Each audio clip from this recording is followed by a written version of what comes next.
Bismillahirrahmanirrahim. Assalamualaikum warahmatullahi wabarakatuh. Yang sama-sama kita hormati para kiai, para ustadz, para sesepuh, para tokoh masyarakat, Bapak Ibu, dan seluruh hadirin jamaah Masjid Al-Fitrah yang saya hormati. Bersyukur kepada Allah, alhamdulillahirrabbilalamin. Bersalawat kepada Kanjeng Nabi, Allahumma sholli ala sayyidina Muhammad wa ala ali sayyidina Muhammad. Bapak Ibu, mohon izin yang berdiri di depan ini bukan berarti paling alim, bukan berarti paling pintar, bukan berarti paling suci, bukan berarti paling banyak amalnya, namun karena mendapatkan tugas untuk menyampaikan kultum, maka mohon izin kami menyampaikan beberapa hal untuk terutama mengingatkan diri kami sendiri, juga untuk mengingatkan kita semua. Bapak Ibu, segala sesuatu itu ada latar belakang dan tujuannya, termasuk puasa. Kalau kita ditanya sama orang atau anak kita nanya, kita puasa itu kenapa sih? Kenapa sih kita harus puasa? Apa kira-kira jawaban kita?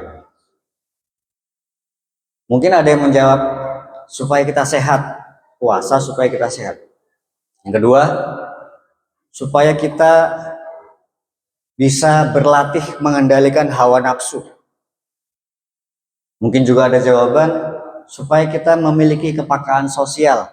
Kita bisa merasakan apa yang bisa dirasakan oleh saudara-saudara kita yang lain yang mungkin kurang beruntung dibandingkan kita. Itu jawabannya benar semua. Tapi ada jawaban mendasar yang tidak boleh kita lupa, yaitu kita berpuasa itu karena menuruti perintah Allah Ta'ala, karena mentaati perintah Allah Ta'ala. Setiap kita berniat, nawaitu sauma godin an adai fardhi syahri ramadhani hadis sanati lillahi ta'ala. Ustadz Imam biasanya dan Ustadz Handoyo menerjemahkan ke bahasa Cirebon, bahasa Indonesia, karena menurut Allah Ta'ala. Ini kalimat ini seharusnya semakin membuat kita semakin dekat karena Allah Ta'ala, ya, semakin mengingat Allah, berzikir mengingat Allah dengan karena Allah Ta'ala. Kenapa ini yang harus dikedepankan menjadi alasan yang paling mendasar?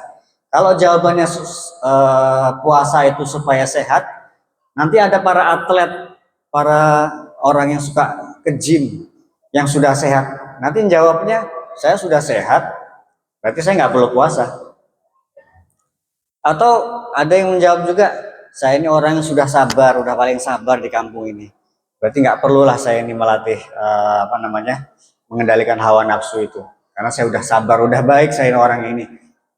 Atau ada juga mungkin yang menjawab, saya ini udah rajin bersedekah, jadi saya ini masalah kepekaan sosial udah nggak perlu puasa lagi, ya saya sudah melakukan setiap hari.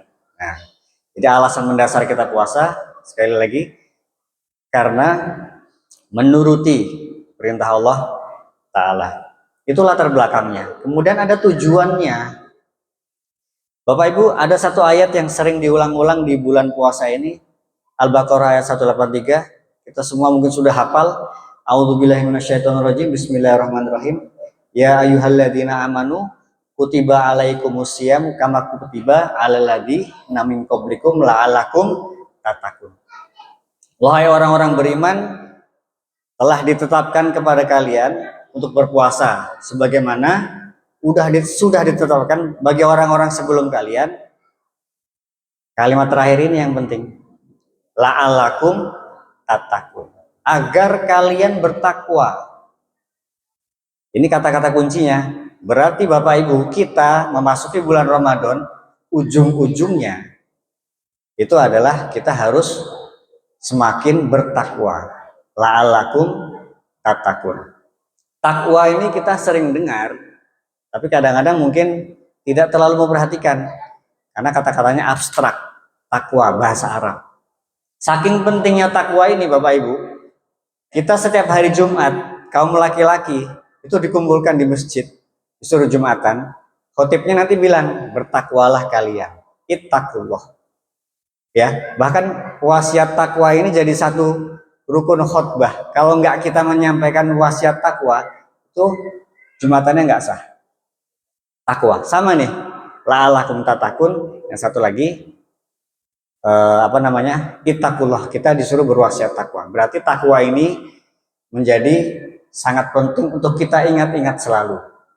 Takwa ini bahasa Arab kadang-kadang kita nggak terbayang seperti apa gitu ya.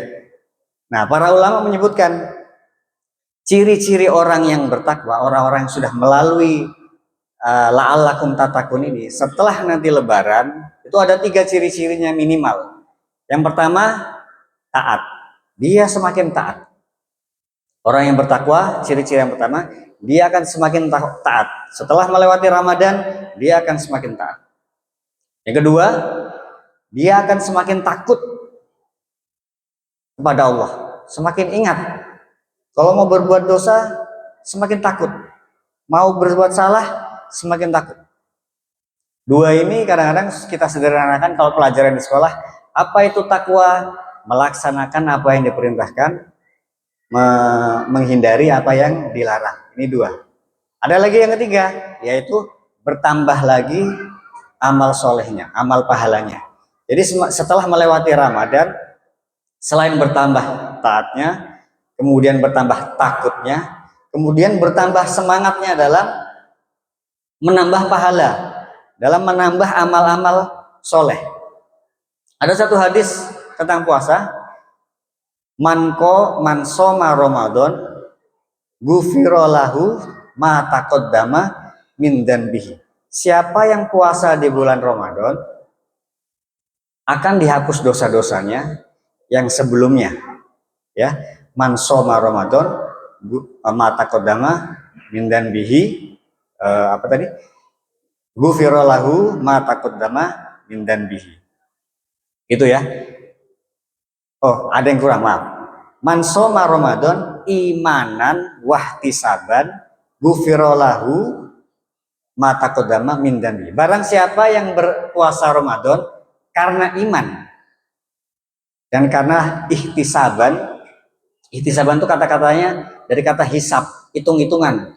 Jadi orang yang ihtisaban ini dia menambah, barang siapa yang berpuasa Ramadan karena iman dan ingin menambah pahala, maka akan diampuni dosa-dosanya yang telah lalu. Kenapa kok ingin menambah pahala? Karena sudah memiliki kesadaran nanti di yaumul kiamat itu ada hitung-hitungannya. Ada amal yang baik, ada amal yang buruk. Waduh, kayaknya kok saya selama ini udah banyak ini melakukan kesalahannya. Jadi saya harus lebih banyak lagi melakukan pahala-pahala. Nah, ini 3 ciri-ciri yang jamaah semua, Bapak Ibu, mudah-mudahan kita semua berhasil melampauinya, mencapainya. Apalagi nanti 10 hari terakhir, kita sama-sama berharap bahwa kita juga mendapatkan keberkahan malam Lailatul Qadar, ya, malam Lailatul Qadar. Mudah-mudahan kita udah berdoa dari awal Ramadan untuk mendapatkan malam Lailatul Qadar. Apa itu doa waktu di malam Lailatul Qadar? Yang kita baca, Allahumma innaka afun tuhibbul afwa fa'fu anna.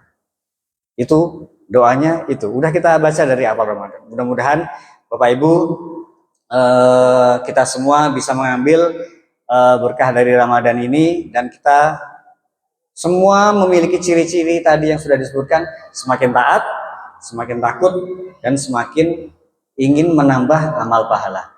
Demikian Bapak Ibu yang dapat saya sampaikan. Assalamualaikum warahmatullahi wabarakatuh.